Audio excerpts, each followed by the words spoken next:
निकल दिया जाए जो तो वीडियो बन रहा है इनके, इसके साथ ले लीजिएगा। कोई बात नहीं, हो जाएगा।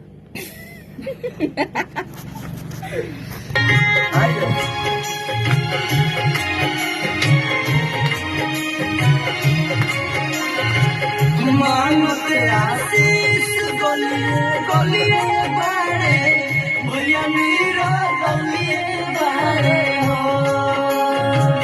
मानते आशीष गलिए गलिए बारे भैया मेरा गलिए बारे हो।